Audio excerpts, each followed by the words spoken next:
भने चाहिँ तिमीहरूले चाहिँ फेरि इन्भेस्टमेन्ट ब्याङ्किङ प्रोसेसको आइपिओ एफपिओ प्रोसेस लेख्ने हो।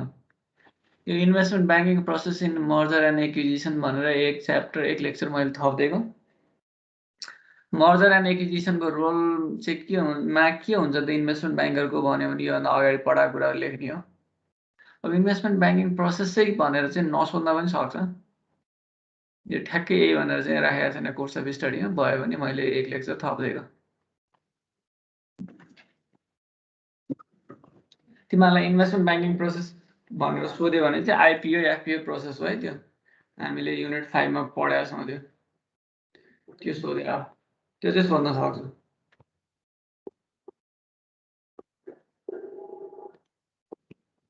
अब इन्भेस्टमेन्ट ब्याङ्किङ प्रोसेसमा चाहिँ अरू मर्जर एन्ड एक्विजिसन प्रोसेसमा चाहिँ 6वटा स्टेपहरू हुन्छ। यो 6वटा स्टेप फलो गरेर के हुन्छ भन्दा एउटा इन्भेस्टमेन्ट ब्याङ्करले मर्जर एन्ड एक्विजिसनको जबलाई कम्प्लिट गर्छ। सिम्पल कुरा यति हो।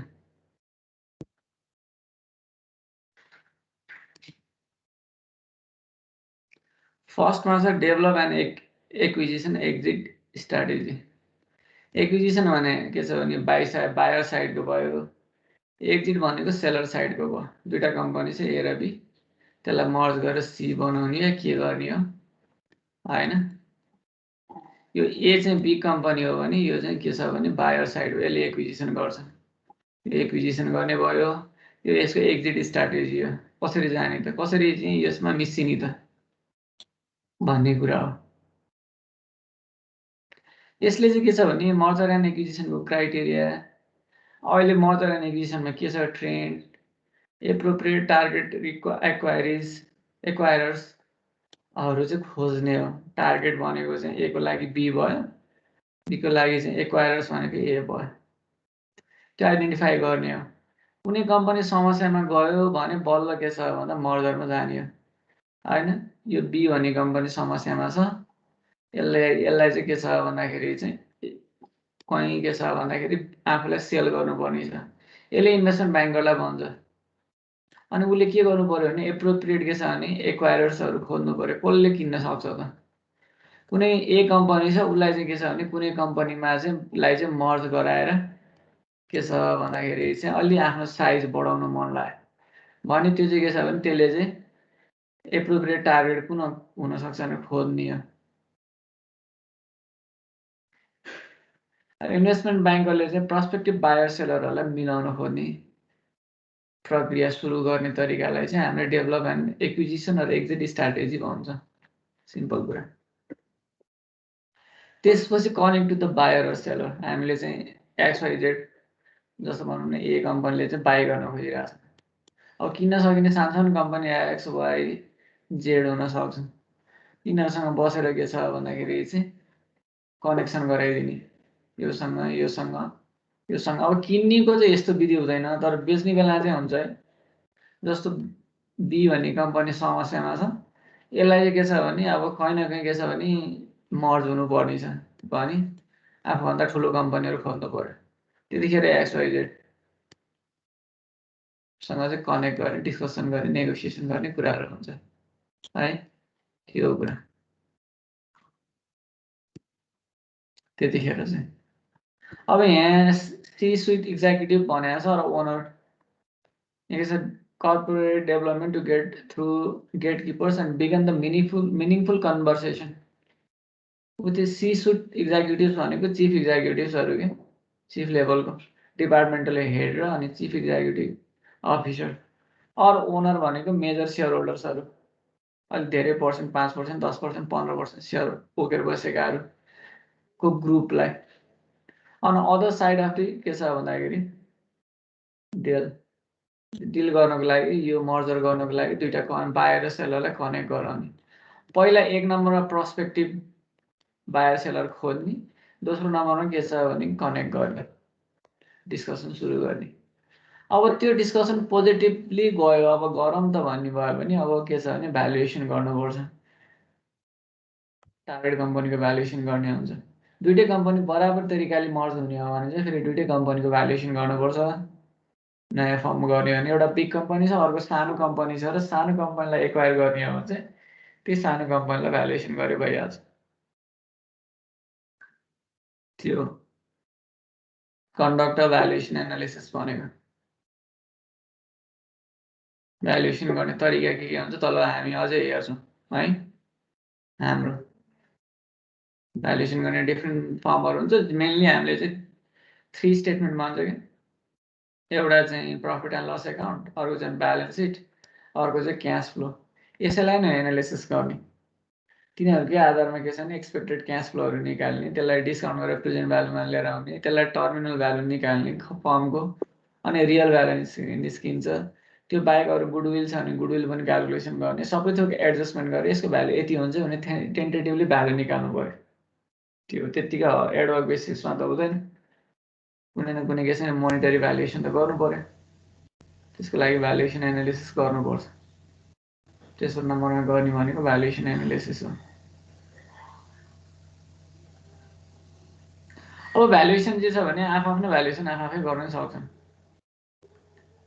किनभने कम्पनी ए को पनि बी को पनि आफ्नो इन्भेस्टमेन्ट ब्याङ्कर त हुन्छ। इन्भेस्टमेन्ट ब्याङ्करले के छ भन्दाखेरि आफ्नो भ्यालुएसन गर्दाखेरि पर्सपेक्टिभ वेबाट चाहिँ भ्यालुएसन गर्न सक्छ। अरूले के छ भने त्यसमा भ्यालु नदेख्न सक्छ। गुडविल हाम्रो यति छ भनेर उसले चाहिँ डिफाइन गर्न सक्छ होइन, बाहिरको त कहाँ थाहा हुन्छ। त्यही भएर रेस्पेक्टिभ इन्भेस्टमेन्ट ब्याङ्करले चाहिँ के गर्छन् भन्दाखेरि चाहिँ ए कम्पनीको पनि आफ्नै इन्भेस्टमेन्ट ब्याङ्कर होला, बी को पनि होला, यिनीहरू दुईवटा मर्जरको लागि नेगोसिएसन भइरहेछ।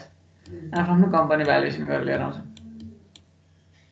या एले चाहिँ के छ भने बीलाई के छ एक्वायर गर्ने हो, स्मल कम्पनी हो भने, ए बिग कम्पनी हो भने यसको भ्यालुएसन एले पनि गर्न सक्छ। या कम्बाइन के छ भन्दाखेरि इन्भेस्टमेन्ट ब्याङ्करको टिम, त्यहाँ सिए होला होइन, फाइनेन्सियल एनालिस्ट होला, इन्भेस्टमेन्ट ब्याङ्किङ कम्पनी होला, तिनीहरू मिलेर के छ भन्दाखेरि चाहिँ यसलाई भ्यालुएसन गर्न सक्छन्।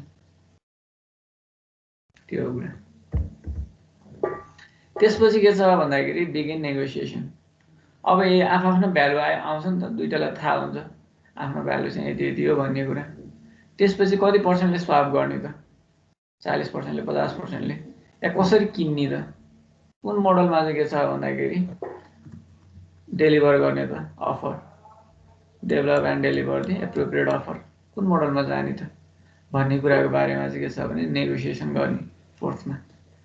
र फिफ्थमा चाहिँ के छ भने एसेट्स विथ ड्यु डिलिजेन्स। ल ठिक छ भनेर एउटा नेगोसिएसनको पोइन्टमा पुगेपछि चाहिँ अब दुईटालाई चाहिँ के छ भने कसरी मर्जरमा लैजाने, त्यसपछिको इम्प्याक्ट के हुन्छ भन्ने बारेमा चाहिँ डिटेल रिपोर्ट बनाउनु पर्छ। त्यसलाई चाहिँ ड्यु डिलिजेन्स रिपोर्ट भन्छ क्या। त्यो ड्यु डिलिजेन्स रिपोर्ट बनाउनु एसेस गर्ने। अनि दुईटालाई मर्ज भइसकेपछि को भ्यालु के हुन्छ होइन, दुईटाको के छ भने कन्सोलिडेटेड ब्यालेन्स सिट कस्तो बन्छ, इन्कम स्टेटमेन्ट कस्तो बन्छ एक्सपेक्टेड, अनि त्यसपछि क्यास फ्लो स्टेटमेन्ट कस्तो बन्छ, त्यसको अर्निङहरू के हुनसक्छ, त्यसको चाहिँ के छ भन्दा प्रोफिटेबिलिटी के हुनसक्छ, त्यसको चाहिँ के छ प्रोजेक्ट हामीले चाहिँ भ्यालुएसन गर्दाखेरि नेट प्रेजेन्ट भ्यालु आइआरआरहरू के हुन सक्छन्, ती कुराहरू आइडेन्टिफाई गर्ने। र त्यसले चाहिँ के छ भने यो दुईटा चाहिँ यसरी यसरी मर्ज हुन लाग्छ र यसको चाहिँ फाइनल स्वरूप यो हुन्छ अब आउने 1-2 वर्षमा भन्ने। त्यो चाहिँ फाइनेन्सियल पार्ट भयो, एचआरको पार्ट होला, स्ट्राटेजीको पार्ट होला, प्रोडक्सनको पार्ट होला होइन, मार्केटिङको पार्ट होला। तिनीहरू पनि के छ भने कम्बाइन गरेर ड्यु डिलिजेन्स रिपोर्ट बन्छ। त्यो रिपोर्ट बनाउनको लागि के छ भन्दाखेरि चाहिँ हेल्प गर्ने, त्यो मर्जिङ रिपोर्ट बनाउनको लागि हेल्प गर्ने। र त्यही रिपोर्टको आधारमा के छ भन्दाखेरि एसेट्स विथ द ड्यु डिलिजेन्सको कुरा गर्ने है। त्यही रिपोर्टको आधारमा चाहिँ के छ भन्दाखेरि चाहिँ फेरि 6मा गएर lead and closing the settlement of final terms. त्यही रिपोर्टको आधारमा, त्यही ड्यु डिलिजेन्सको आधारमा चाहिँ के छ भन्दाखेरि सबै नेगोसिएसनलाई फाइनल गरेर डिललाई फाइनल गर्ने काम चाहिँ के छ भने इन्भेस्टमेन्ट ब्याङ्करले गर्छ।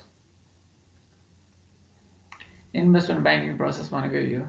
1 नम्बरमा के छ भने कनेक्सन हुन सक्ने, मर्जर हुन सक्ने कम्पनीहरू खोज्ने, अनि त्यो दुईटाको बिचमा कनेक्ट गर्ने, कम्युनिकेसन गराउने।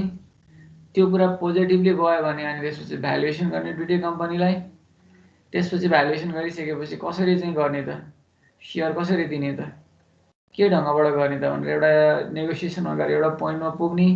अनि नेगोसिएसनमा पुगेर ल यति पर्सेन्टले चाहिँ सेयर दिने, ए कम्पनीको सेयर बी कम्पनीले यसरी पाउने, का सेयर होल्डरले चाहिँ 50% सेयर पाउने होइन, जति छ त्यसको 50% सेयर पाउने। र अनि त्यसपछि यो ढङ्गबाट नेगोसिएसन गर्ने, यो ढङ्गबाट मर्जिङ गर्ने भनेर एउटा खालको टेन्टेटिभ नेगोसिएसन भएर फाइनल भएपछि त्यसैको आधारमा के छ भन्दाखेरि ड्यु डिलिजेन्स रिपोर्ट बनाउने र अनि त्यसपछि त्यो रिपोर्ट बनिसकेपछि त्यही रिपोर्टले गाइड गरेको गाइडेन्सको बिचमा बसेर के गर्ने भन्दाखेरि चाहिँ त्यसलाई मर्जरमा लगेर टर्मलाई डिललाई चाहिँ सेटल गर्ने, क्लोजिङ गर्ने काम गरेपछि चाहिँ इन्भेस्टमेन्ट ब्याङ्करको प्रोसेस चाहिँ अरू काम चाहिँ सकिन्छ मर्जर एन्ड एक्विजिसन। सर ल भन। त्यो कमिसन बेसिस हुन्छ नि त्यो चाहिँ सेन्ट्रल ब्याङ्कले तोकेको हुन्छ कि अब आफआफ्नै त्यो काम अनुसार चाहिँ तिनीहरूले चाहिँ आफै छुट्याउँछन् सर? कमिसन भन्नाले यो इन्भेस्टमेन्ट ब्याङ्करको लागि कमिसन? हजुर। मर्जिङ गर्दा इन्भेस्टमेन्ट ब्याङ्करको लागि कमिसन हुन्छ। उनीहरूको चाहिँ के छ भने यिनीहरू कमिसन एकदम हाई हुन्छ, किन यो रिपोर्ट बनाउन एकदम एक्सपर्ट मान्छेहरू बस्नुपर्छ। दुईवटा कम्पनीलाई इन्डिपेन्डेन्टली भ्यालुएसन गर्ने भने इजी काम होइन होइन। त्यहाँ इन्जिनियरिङको कुरा होला, प्राइसिङको कुरा होला, अनि त्यसपछि सिएको कुरा होला होइन, त्यहाँ मार्केट एनालिसिस गर्न सक्ने मान्छेहरूको कुरा होला, त्यहाँ एक्सपिरियन्स मान्छेहरू चाहिन्छ। त्यो भएको कारणले गर्दाखेरि के छ भने त्यसको प्राइस महँगो हुन्छ, अभियसली महँगो हुन्छ। के छ कसरी गर्ने भन्ने कुरा चाहिँ अब ब्याङ्कहरूको चाहिँ राष्ट्र ब्याङ्कले यसरी चाहिँ M&A प्रोसेसलाई फेसिलिटेट गरिदिने एजेन्टहरूलाई, इन्भेस्टमेन्ट ब्याङ्करहरूलाई चाहिँ यो ढङ्गबाट चाहिँ के छ भन्दाखेरि कमिसन दिने भनेर भनेको छ। त्यही पनि यो इन्भेस्टमेन्ट ब्याङ्करहरूले यो हामीले पढेको यो अमेरिकाको कुरा हो कि नेपालमा भएको ब्याङ्कहरूको चाहिँ मर्जर एन्ड एक्विजिसन ब्याङ्कसँगै त्यो एक्सपर्टिज हुन्छ, ब्याङ्कसँगै सिए हुन्छ, ब्याङ्क त ठुलो संस्था हो नि त। टप लेभलमा बसेर दुइटै के छ भने ब्याङ्कलाई भ्यालुएसन गर्न सक्ने ब्याङ्कसँग नै के हुन्छ भन्दाखेरि चाहिँ एक्सपर्टिज हुन्छ, उसले नै आफै भ्यालुएसन गर्छ। उनीहरूकै के छ भने भ्यालुएसन फर्महरू हुन्छन्, उनीहरूकै इन्जिनियरहरू हुन्छ, उनीहरूकै के छ भन्दाखेरि चाहिँ सेयर एनालिसिस गर्न सक्ने मान्छेहरू हुन्छन्, सबै उनीहरूकै हुन्छन्। त्यसकै आधारमा के छ भन्दा भ्यालुएसन हुन्छ।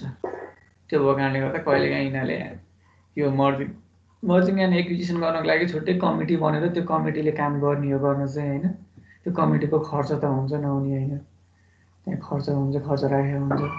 र कमिसन चाहिँ के छ भने अब त्यो नेगोसिएसनकै कुरा हो। कहिलेकाहीँ इन्भेस्टमेन्ट ब्याङ्करहरूले लगानी गर्छन् होइन, उनीहरूले लिएर लगानी गरेर छुट्टाएर बेच्न खोज्छन्, त्यसमा फाइदा हुन्छ, काम धेरै हुन्छ, पैसा धेरै नै हुन्छ त्यसमा है। अब यति नै हुन्छ भनेर चाहिँ कमिसन तोक्ने छैन। मर्जरको लागि यति यो ढङ्गबाट चाहिँ कमिसन भनेर चाहिँ अब मर्जर भनेको इन्डिपेन्डेन्ट कुरा हो कि रेगुलर भइरहने कुरा होइन। र सरकारको प्रायोरिटीमा मर्जर सधैँ पर्छ भन्ने नै हुँदैन। मर्जरको लागि यो रेटको कमिसन भनिदिएपछि त सरकारको प्रायोरिटीमा पऱ्यो भने जस्तो हुन्छ नि होइन। अहिले ब्याङ्क पो मर्जर भएको छन्, मर्जरमा गएको छन्, ब्याङ्कलाई पो मर्जिङमा लगेको छ त। तर अब दुईवटा ठुल्ठुलो कम्पनी मर्ज हुन लाग्यो भने नमान्नु पनि सक्छ, मर्ज नगर्ने भन्न सक्छ, त्यहाँ समस्या होला जस्तो लाग्यो भने। त्यो मर्जिङ सधैँ के छ भने गभर्मेन्टले फेसिलिटेट गरिदिँदैन, यो ब्याङ्कलाई मात्र गरेको हो। र ब्याङ्कको चाहिँ के छ भने यो डेभलपिङ कन्ट्रीहरू छ नि, सानो इकोनोमी भएको प्रायः सबै कन्ट्रीमा भएको छ ब्याङ्कको मर्जिङ चाहिँ। मैले हेरेको छु क्या यो मर्जर योको चाहिँ हामीले रिसर्च पनि गर्ने भनेर एउटा प्रपोजल पनि बनाएको थियो। त्यतिखेर केन्यामा पनि मर्जर भएको छ, साउथ अफ्रिकामा पनि मर्ज भएको छ, अनि त्यसपछि पाकिस्तानमा पनि मर्ज भएको छ, बङ्गलादेशमा पनि मर्ज भएको छ, थाइल्यान्डमा पनि मर्ज भएको छ है। यो इन्डियामा भएको छैन, इन्डियामा पनि गर्न त कसैले गरे होला, तर त्यो लेभलमा पोलिसी मेकरहरूले नै मर्जरको लागि लगाएको छैनन्। किनभने इन्डिया ठुलो मार्केट हो, ठुला ब्याङ्कहरू छन् अलरेडी नै, केही फरक पर्दैन भन्ने छ। इन्डियामा छैन, चाइनामा छैन, अमेरिकामा छैन, बेलायतमा छैन। तर के छ भन्दाखेरि डेभलपिङ के छ भने विकसित मुलुकहरू, विकासशील मुलुकहरूले चाहिँ सानसानो इकोनोमीमा चाहिँ प्रायः सबै ठाउँ देखिन्छ। तिमीले हेऱ्यौ भने यो 2001 देखि यता आउँदा 2000 देखि यता चाहिँ के छ भने यो क्यापिटलिस्टिक इकोनोमी संसारैभरि बुम भएको कि यो आइटीको कारणले नि एउटा कुरा, अर्को कुरा एकातिरबाट अर्कोतिर म्यान पावर जाने भएको कारणले गर्दाखेरि रेमिटेन्सको फ्लोको कारणले पनि प्रायः सबै देशहरूमा चाहिँ के छ भने यो क्यापिटलिस्टिक इकोनोमी बुम भएर आएको छ क्या, त्यस्तो छ। त्यही भएर त्यो सँगसँगै त्यहाँ समस्या पनि आयो ब्याङ्किङ सिस्टममा, त्यही भएर त्यसलाई मर्ज गर्नु परेको हो।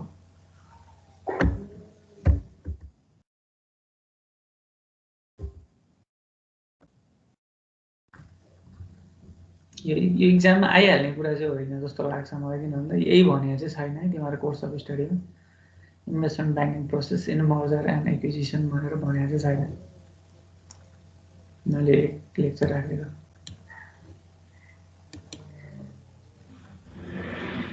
अब अर्को पनि सेयर गर्छु म, यो चाहिँ आउन सक्छ।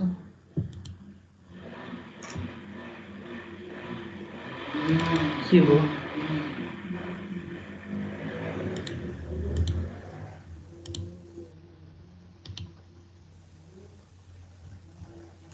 मर्जर एनालिसिस एन्ड भ्यालुएसन, यो चाहिँ रियल कुरा हो कि merger analysis and valuation due diligence report बनाउने बेला यी कुराहरू आउँछन्। एकदम डिप कुरा पनि। यसमा चाहिँ के छ भने न्युमेरिकल कुराहरू पनि हुन्छ, तर हामी थ्योरेटिकली आउटलाइन गर्न खोज्छौँ यसलाई है। यसमा राम्रै एक्सपर्टिज पनि चाहिन्छ, त्यत्तिकै इजिली इभ्यालुएट हुँदा पनि हुँदैन।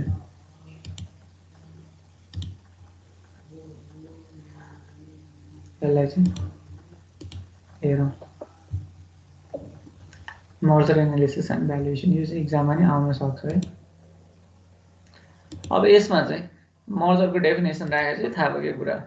Below are the steps for the merger analysis. यहाँ तिमीहरूलाई भ्यालुएसन मात्र छ, भ्यालुएसन अब इच बिजनेसतिर गएर यो यसरी बिजनेस कम्बिनेसन प्रोफर्मा एडजस्टमेन्टको कुराहरू गर्दा हुन्छ है। पहिला मेकिङ एक्विजिसन एजम्सन, केही न केही एजम्सनहरू बनाउनुपर्छ। मैले योभन्दा अगाडि बनाएको थिएँ नि, पहिला के गर्नु पऱ्यो, खोज्नु पऱ्यो बाहिर सेलर, इन्भेस्टमेन्ट ब्याङ्करले खोज्छ, तिनीहरूको बिचमा चाहिँ कम्युनिकेसन गराउनु पऱ्यो। कम्युनिकेसन गरिसकेपछि के छ भन्दाखेरि चाहिँ पोजिटिभ वेबाट चाहिँ गयो भने, प्रोसेस पोजिटिभबाट गयो भने बल्ल भ्यालुएसनतिर जान्छ। भ्यालुएसन भइसकेपछि पनि के छ भन्दाखेरि एक अर्काको नेगोसिएसनमा एउटाले गरेको भ्यालुएसन अर्कोले नमान्न सक्छ, त्यहाँ एडजस्टमेन्ट पनि हुन्छ कि दुईटै कम्पनीलाई मिलाएर एउटा कम्पनी बनाउने भन्यो मानिले, ए र अहिले A plus B is equal to C बनाउने भनेर लागेको छ। अब नेगोसिएसन हुँदाखेरि एले पनि आफ्नो तरिकाले भ्यालुएसन गरे हुन्छ, बीले पनि आफ्नो तरिकाले भ्यालुएसन गरे हुन्छ। अब यसले यसको रिपोर्ट हेर्छ, यसले यसको रिपोर्ट हेर्छ र आफ्नो कुरा त राख्छ नि, यसरी भ्यालुएसन गर्ने नि, यो हुँदैन भनेर त्यसमा पनि रिभाइज हुन्छ कि नेगोसिएसन हुँदा। र एउटा खालको एग्रिमेन्टमा पुगिसकेपछि बल्ल ड्यु डिलिजेन्स रिपोर्ट बन्छ। त्यो तरिका पहिला के छ भन्दाखेरि त्यही नेगोसिएसन भइसकेपछि ल ठिक छ यसलाई भ्यालुएसन गरौँ भनेपछि एउटा खालको एजम्सन तिनीहरूले बनाएको हुन्छन्, यसरी यसरी भ्यालुएसन गर्ने है, दुईटै कम्पनीलाई भनेर चाहिँ भ्यालुएसन गर्ने एजम्सन हुन्छ। या एले बीलाई एक्वायर गर्ने भने बीको कम्पनी भ्यालुएसन गर्दा यो एजम्सनमा बसेर भ्यालुएसन गरौँ भनेर एउटा खालको एजम्सन बनाउँछन्। अब त्यसपछि प्रोजेक्सन गर्ने हो। प्रोजेक्सन गर्ने भनेको के छ भने क्यास फ्लो स्टेटमेन्ट निकाल्ने हो। अब आउने वर्षहरूमा यसको नाफा कति होला, यसको चाहिँ के छ भने सम्पत्ति कति होला, यसको चाहिँ के छ भन्दाखेरि चाहिँ cash flow, real cash flow inflow कति होला चाहिँ हेर्ने। त्यसपछि के छ भने भ्यालुएसन गर्ने हो, डिस्काउन्टेड क्यास फ्लो मेथड होला, अरू होला। सर भन sir, last time Himalayan bank र इन्भेस्टमेन्ट बैंक मर्ज भयो नि, कसले कसलाई एक्वायर गरेको भयो आई थिंक। त्यसपछि अहिले के छ त तिनीहरूको इन्डिपेन्डेन्ट एकछिन है त, तिमीले भनिहाल्यो कुरा मात्रै भयो जस्तो लाग्छ मलाई त। यस सर, अस्ति प्रेस मिटमा भएको थियो, बट कसले कसलाई एक्वायर गर्यो भयो भनेदेखि चाहिँ हुल त होल्डिङ कम्पनी खोइ त हेरौँ त्यहाँ इन्भेस्टमेन्ट ब्याङ्क र तिमीले भन्यो इन्भेस्टमेन्ट ब्याङ्क र अनि त्यसपछि हिमालयन ब्याङ्क दुईटै के छ भने मर्ज भयो भने होइन त।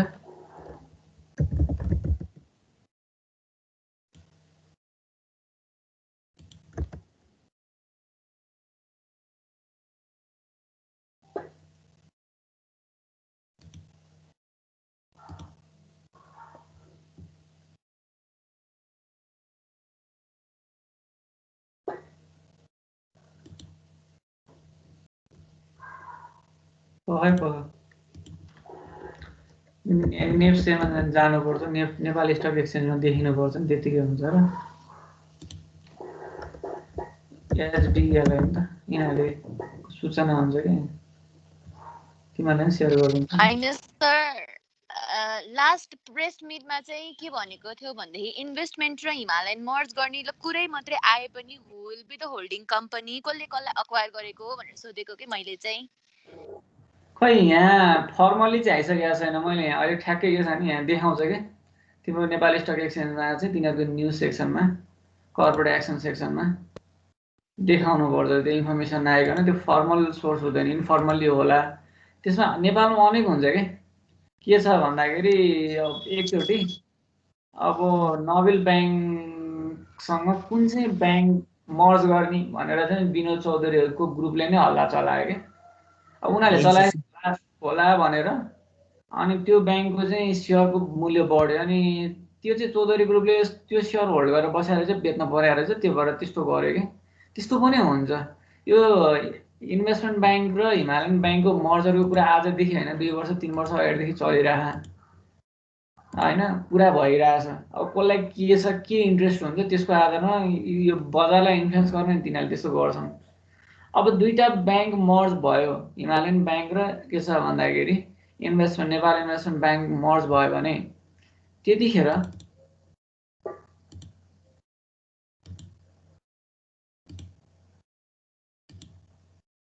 इन्भेस्टमेन्ट ब्याङ्कको पनि मैले खोलेर बसिरहेको छु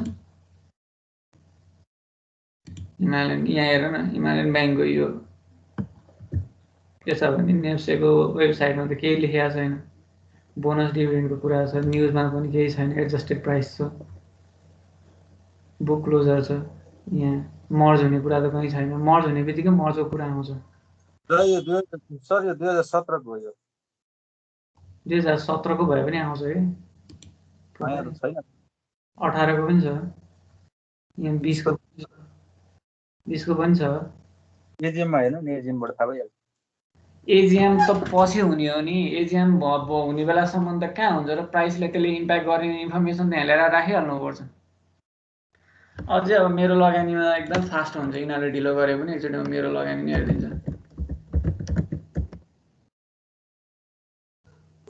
यसमा अक्वायर गर्ने भन्दा पनि त्यो दुईटामा सहमति भएर मर्ज मात्रै हुने होला त्यसरी हैन अक्वायर त हुँदैन होला यिनीहरूको म भन्छु एसबिएल यहाँ देखाउँछ नि सबै देखाउँछ मार्केट प्राइस छ हैन विवेक के भन्छ अस्ति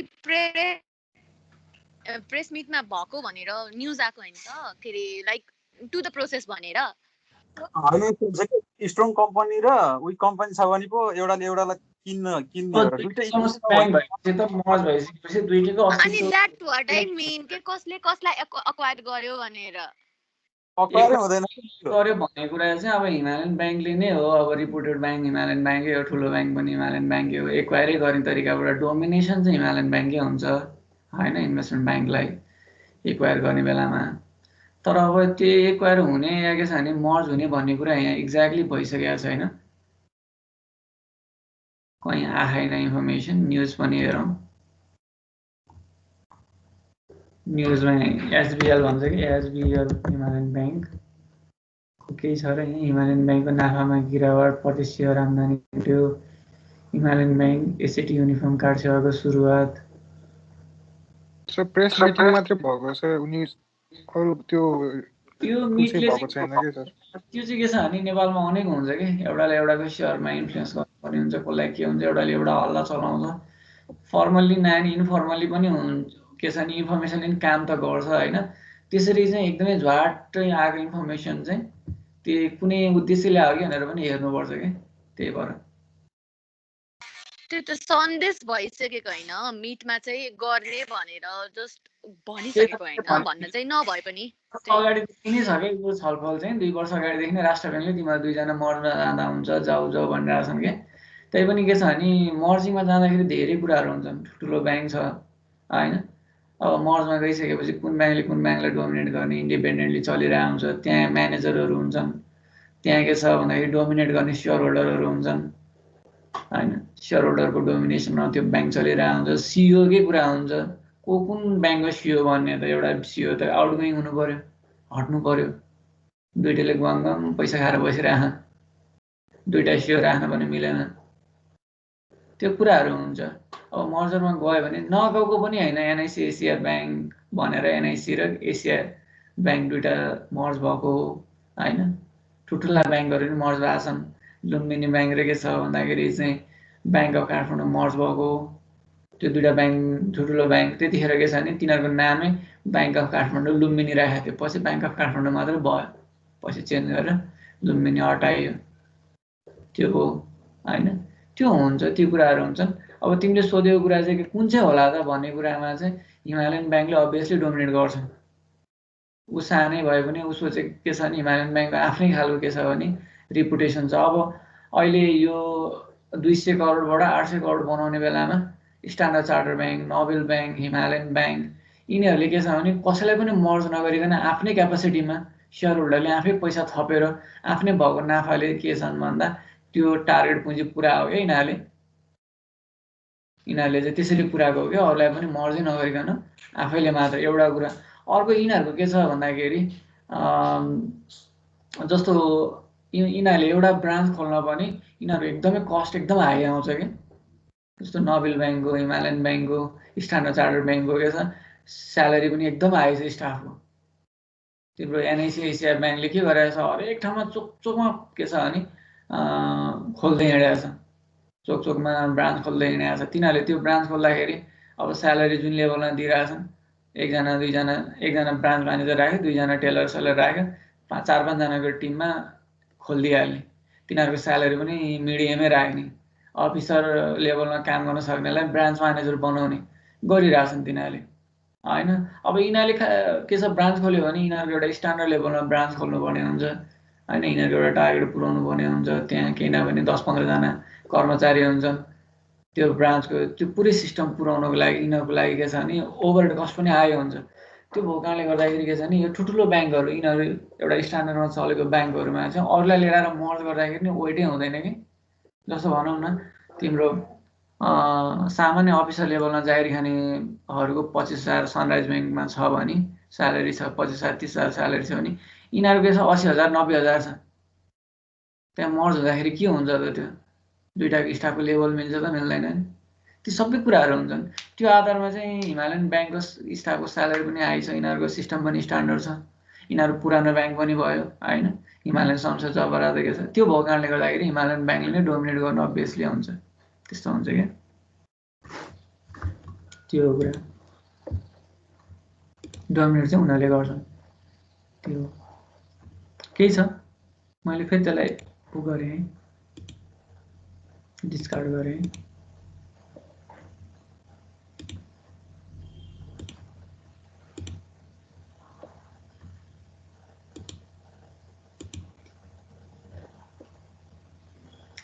मर्जर एनालिसिस एन्ड भ्यालुएसनमा हामी फ्रम द बिगिनिङ गरेँ मैले।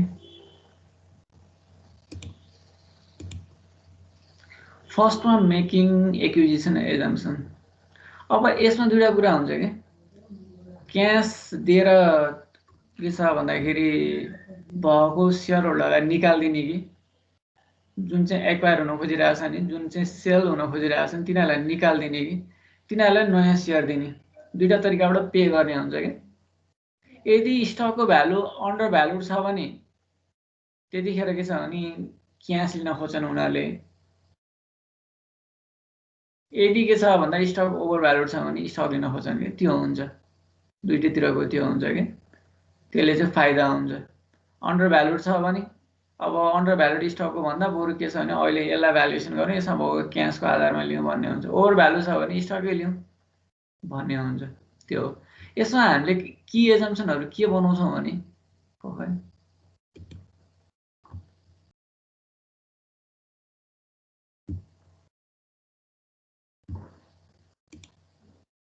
केमा हामीले चाहिँ की एजम्सन बनाउँछौँ भने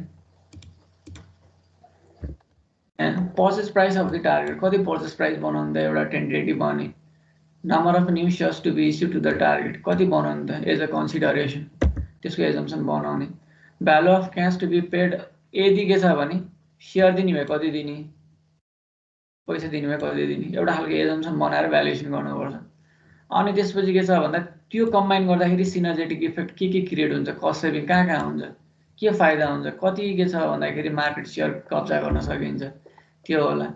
त्यो सिनर्जी रियलाइजेसन हुन कति समय लाग्ला, र इन्टिग्रेसन कस्ट कति लाग्ला त दुईटालाई इन्टिग्रेसन गर्दा कस्ट लाग्छ लिगल कस्ट पनि लाग्छ त्यही अघि भने नि मर्जर गर्दाखेरि इन्भेस्टमेन्ट ब्याङ्कलाई पैसा दिनु पर्यो त्यसपछि कुनै कुराहरू वेस्ट हुन्छन् त्यो सामानहरू बेच्नु पर्यो हैन कहीँ के छ भने स्टाफ धेरै भएर स्टाफलाई चाहिँ के छ भने केही स्यालेरी धेरै निकाल्नु पर्ला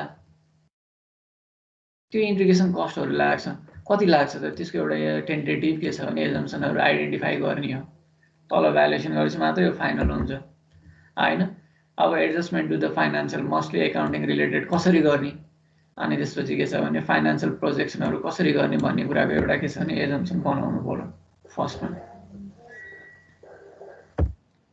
त्यसपछि मेकिङ प्रोजेक्सन अब मेकिङ प्रोजेक्सनमा चाहिँ हामीले हेर्ने यही 3 स्टेटमेन्ट मोडल हो यसमा चाहिँ इन्कम स्टेटमेन्ट ब्यालेन्स सिट र क्याश फ्लो स्टेटमेन्टको बेसमा चाहिँ हामीले चाहिँ के छ भन्दाखेरि चाहिँ प्रोजेक्सन गर्ने हो अब क्याश फ्लोहरू निकाल्नको लागि अब आउने वर्षमा चाहिँ यसले कति कति यो कम्पनीले क्याश फ्लो जेनेरेट गर्छ त भनेर हेर्नको लागि अब त्यसैलाई के छ भन्दाखेरि चाहिँ भ्यालुएसन गर्ने हो भ्यालुएसन गर्दाखेरि डिस्काउन्टेड क्याश फ्लो मेथड यो हुन सक्छ पहिला कम्पनीलाई चाहिँ के छ भन्दाखेरि कम्पेरेबली एनालिसिस गर्ने के छ भने discounted cash flow method use गरेर क्याश फ्लोलाई डिस्काउन्ट गरेर प्रेजेन्ट भ्यालुमा लिएर आउने त्यसलाई डिस्काउन्ट गर्नलाई weighted average cost of capital कति युज गर्ने त्यो कुरा डिटरमाइन गर्ने दुईटाको छुट्टा छुट्टै हुन सक्छ है रिस्कको आधारमा हुन्छ यो चाहिँ कति लोन छ हैन अरु एसोसिएटेड रिस्कहरू के छन् त्यो आधारमा weighted average cost of capital निकाल्ने र दुईटैको के छ भने टर्मिनल भ्यालु भ्यालुएसन गर्ने यही हो हामीले चाहिँ भ्यालुएसन गर्ने प्रोसेस भनेको चाहिँ दुईटै कम्पनीलाई के छ भन्दाखेरि कम्पनीले कम्पेरेबल कम्पनी एनालिसिस गर्ने र दुईटै कम्पनीलाई के छ भन्दाखेरि चाहिँ डिस्काउन्टेड क्याश फ्लो गरेर निकाल्ने त्यसको चाहिँ के छ भने weighted average cost of capital निकाल्ने अनि त्यसपछि टर्मिनल भ्यालु निकाल्ने त्यसको आधारमा चाहिँ एउटा खालको चाहिँ भ्यालु निस्किन्छ यो पनि हामीले थ्योरेटिकली मात्रै गर्यौं न्युमेरिकली पनि गर्न सकिने कुराहरू हो यो त्यसपछि business combination and pro pharma adjustment त्यसपछि बिजनेसलाई चाहिँ कम्बाइन गर्ने र प्रो फर्मा एडजस्टमेन्ट गर्ने अब एक्सपेक्टेड क्याश फ्लोहरू के होला 1 वर्ष 2 वर्ष 3 वर्षमा पहिला छुट्टा छुट्टै बनाएको थियो अब त्यसलाई कम्बाइन गरेर गर्नु पर्यो कम्बाइन गर्दा कुन ठाउँमा सिनर्जेटिक इफेक्ट क्रिएट भएको छ त्यसले के फाइदा दिन्छ कम्बाइनमा त्यो पनि हेर्नुपर्छ है त्यसो भने हामीले चाहिँ कम्बिनेसन गर्दाखेरि चाहिँ क्याश ड्यास कि शेयर ड्यास त्यसको आधारमा प्रो फर्मा एडजस्टमेन्ट गर्नु पर्यो पर्चेज प्राइस एलोकेसन गर्ने हैन त्यसको आधारमा प्रो फर्मा के छ भने बनाउनु पर्यो गुडविल हामीले बनाएको त्यो एक्सपेक्टेड क्याश फ्लो मात्र नभएर अरु गुडविलहरु पनि हुन सक्छ त्यसलाई पनि कन्सिडरेसन गर्नु पर्यो अब दुईटाको चाहिँ के छ भन्दाखेरि एकाउन्टिङ प्र्याक्टिस फरक हुन सक्छ त्यो भएकाले गर्दा फरक के छ भन्दाखेरि त्यसले भ्यालु दिइराको हुन सक्छ ती कुराहरुलाई पनि हेरेर मिलाउनु पर्यो अनि त्यसपछि त्यसको सिनर्जी क्याल्कुलेसन गर्नु पर्यो एक्स्ट्रा अर्निङ के हुन्छ त त्यसको भइसकेपछि हामीले कम्बिनेसन गरिसकेपछि ती सबै कुराहरुलाई चाहिँ के छ भने कन्सिडरेसन गरेर अब ए र बी को चाहिँ के छ भन्दाखेरि इन्कम स्टेटमेन्टलाई मर्ज गरेर एक्सपेक्टेड इन्कम स्टेटमेन्ट फाइनान्शियल स्टेटमेन्टलाई मर्ज गरेर के गर्नु पर्यो भने अब कम्बाइन भइसकेपछिको कम्पनीको हामीले फाइनान्शियल स्टेटमेन्टहरु बनाउनु पर्यो त्यो यसले भनेको यही कुरालाई कन्सिडर गर्दै त्यसपछि फाइनली के छ भन्दाखेरि डिल के छ भन्दाखेरि फाइनल गर्ने हो यसमा चाहिँ हामीले चाहिँ कति नम्बर अफ शेयर इस्यु गर्ने त्यसपछि के छ भने कति के छ भन्दाखेरि earning acquire from the target कति एक्वायर गर्ने र यसको चाहिँ सिनर्जी के हुन्छ त्यसको इम्प्याक्ट हेर्ने माथिको चाहिँ के छ भने भ्यालुएसन गर्ने हो त्यसपछि के छ भन्दाखेरि यो चाहिँ इम्प्याक्ट हेर्ने सिनर्जीको इम्प्याक्ट रियली आएको छ कि छैन र मेन कुरा यही हो एक नम्बरमा भनेको कुरा नम्बर अफ न्यू शेयर कति इस्यु गर्ने र कोले चाहिँ यो टार्गेटलाई कति दिने यहाँबाट a pro forma earning per share आउँछ त्यसकै आधारमा हामीले चाहिँ के छ भन्दाखेरि चाहिँ के गर्छौं भन्दा अब ईपीएस इन्क्रिज हुन्छ कि डिक्रिज हुन्छ त्यो हेर्छौं के हामीले मर्ज हुँदाखेरि डिक्रिज हुने भए मर्ज गर्न त्यति राम्रो हुँदैन इन्क्रिजै हुन्छ भने एजम्सनमा हामीले चाहिँ के गर्छौं भन्दाखेरि ईपीएस इन्क्रिज हुन्छ अर्निङ पर शेयर भन्ने आधारमा हामीले चाहिँ डिल फाइनल गर्छौं भन्ने कुरा हो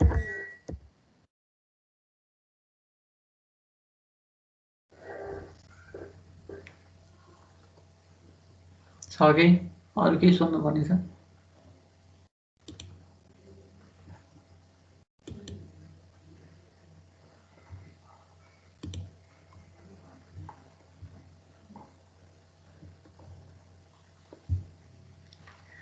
ल अब मैले चाहिँ यो च्याप्टर पनि पढाएर सकाइदिएँ। अब तिमीहरूले यो सबै म तिमीहरूलाई अपलोड गरिदिन्छु। यसो गर न, एकजनाले भाइबरमा ग्रुप बनाउन, सबैसँग भाइबर छैन? मसँग त छ। भाइबरमा ग्रुप बनाउन, एकजनाले ग्रुप बनाएर सबैलाई मलाई पनि एडजस्ट गर त। तिमीलाई म यहाँ नम्बर दिन्छु अनि त्यसपछि त्यहाँ मेसेन्जरमा ग्रुप छ तिमीहरूको? छ सर। ग्रुपमा त अरू सरहरू नि हुनुहुन्छ होला नि हैन? हाम्रो छुट्टै ग्रुप छ। यस्तो हुन्छ कि मेसेन्जर भनेको फेसबुक भनेको फ्रेन्ड जस्तो हुन्छ, त्यसमा चाहिँ अरू कुराहरू नि हुन्छन् हैन, तिमीहरूको पर्सनल कुरा नि हुन्छ। त्यो भन्दा भाइबरमा केही पनि हुँदैन नि त, मेसेज मात्र हुन्छ, फोन हुन्छ। भाइबर चाहिँ अलिक फर्मल हुन्छ जस्तो लाग्छ कि मलाई। ट्रिनिटीमा मैले भाइबरमै कनेक्ट भएको छु। तिमीहरूले एकजनाले भाइबर ग्रुप बनाएर सबैलाई एड गर न, सबैलाई एड गर्न मिल्ने गरी ग्रुप बनाऊ अनि त्यसपछि अब न्युमेरिकल सुरु भइसकेपछि तिमीहरूको होमवर्क पनि हेर्नुपर्छ क्या। मैले कहाँबाट सेयर गर्ने? यहीँबाट नि मिल्छ मिल्न त है। तिमीहरूको होमवर्क हेर्नु पऱ्यो, क्लास वर्क दिनु पऱ्यो। म 15-20 मिनटभन्दा पढाउँदिनँ, एउटा हिसाबमा गर्छु, एउटा तिमीलाई गराउने हो। अनि तिमीहरूले फोटो खिचेर भाइबरमा स्वाट्ट पठाएपछि म हेर्छु गरे भएको छ छैन।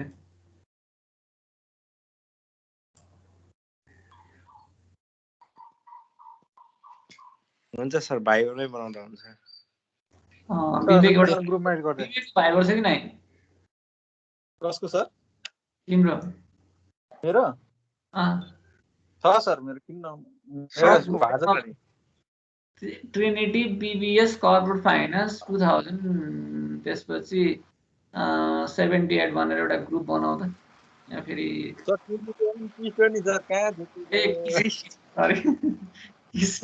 बनाऊ त एउटा ग्रुप, एक ग्रुपमा। त्यसपछि पाण्डे हाम्रो नम्बर छ सबैको छ मसँग। सर हजुर, सर हजुरलाई मैले फ्रेन्ड रिक्वेस्ट पठाएको छु है। ढाका टोपी लानु पर्छ सर हैन? फेसबुकमा ढाका टोपी। ढाका टोपी फेसबुकमा कि भाइबरमा? फेसबुकमा छ। गन्तव्य मेरो धेरै टाढा छैन, घाटसम्म भने लेख्नु पर्छ हैन? सर एटेन्डेन्स नै गर्छु न। एटेन्डेन्स गर्छु म। एटेन्डेन्स यहाँ डाउनलोड गर्ने, निस्किहाल्यो नि हिजो म पछि आएर डाउनलोड गरेँ। आज 6:15 एउटा भाइबर ग्रुप बनाऊ। मेरो नम्बर पखाइ म यहाँ हान्छु। कहाँनिरबाट हान्न मिल्छ? च्याटबाट मिल्छ? नम्बर भन्दिन न, टिपिहाल्छ नि। हैन सर, मैले तपाईलाई ग्रुपमा एड गरेछु, त्यसमा नम्बर पठाइदिनु अनि नम्बर टप सबैले हेर्न पाउँछ अनि त्यतिकै एड गर्छु नि। के रे मेसेन्जर ग्रुपमा? तपाईलाई मैले लकडाउन 2021 ले हालेछु नि त सर। अलि फर्मल बनाउनु। मैले फेरि फेसबुक चलाउँदिनँ, मेसेन्जर मात्र हो। त्यही भएर अब कहिले एक्सेप्ट गर्छु भन्ने थाहै छैन है। विचार गरेर ब्लकै गर्छु, इलेक्ट्रिक मात्र खायो भने। मेसेन्जर चाहिँ छ।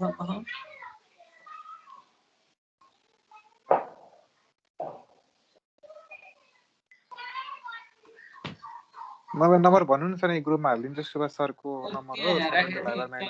हानेको छु च्याटमा हेर त, देखेन तिमीले? 9841559894।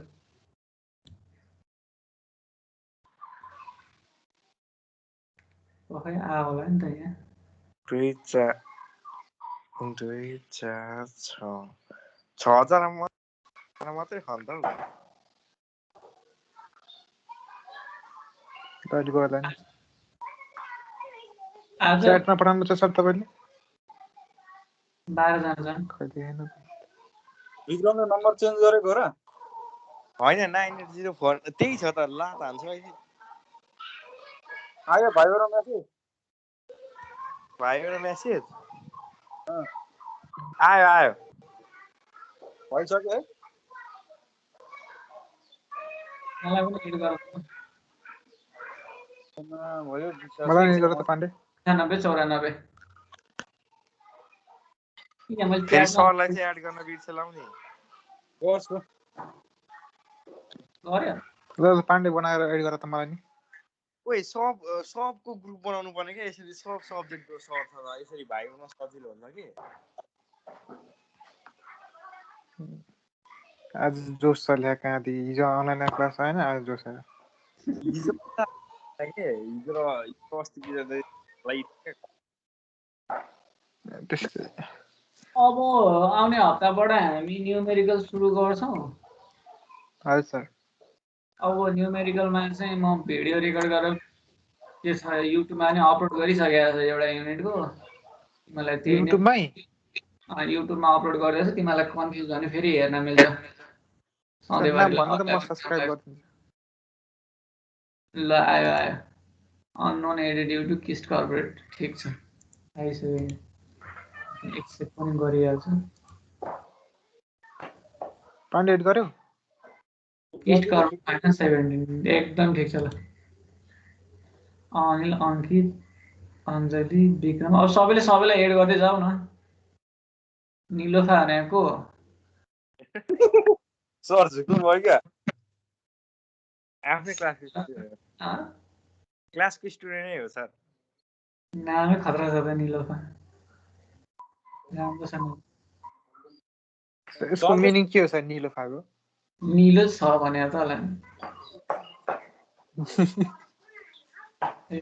जे त हाम्रो के राम्रै छ नाम युनिक छ पाण्डे यो गर्यो एड मलाई टिबल नम्बर छैन भनिन्छ कसको छ 9815546348 अर्को रहेछ म यहाँ अपलोड गरिदिन्छु 155 फाइलहरु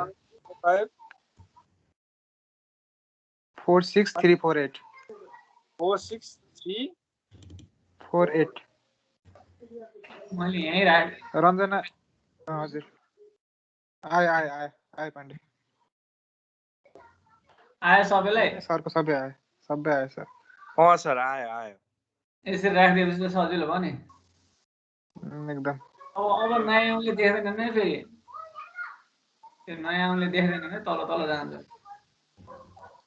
नयाँ आउनेले विवेकले एड गरिदिन्छ सर सेयर गर्यो यसरी राख्यो सुन है यसरी राखेर तिम्रो मोबाइलमा पनि डाउनलोड गरिराख है यहाँ हेर त यसको नाम पनि छ लाग्छ कि तिमीलाई ठ्याक्क इक्जाममा पनि यसो कहिले काहीँ कन्फ्युज भयो भने फुत्त बाहिर एउटा दुइटा थ्योरी त गर्नु पर्ला होइन सर हेर्न काम लाग्छ कि पाण्डे भन त रञ्जनालाई एड गराएर रञ्जनालाई अरूले गर्दा नि हुन्छ अब जसले गर्दा नि हुन्छ एड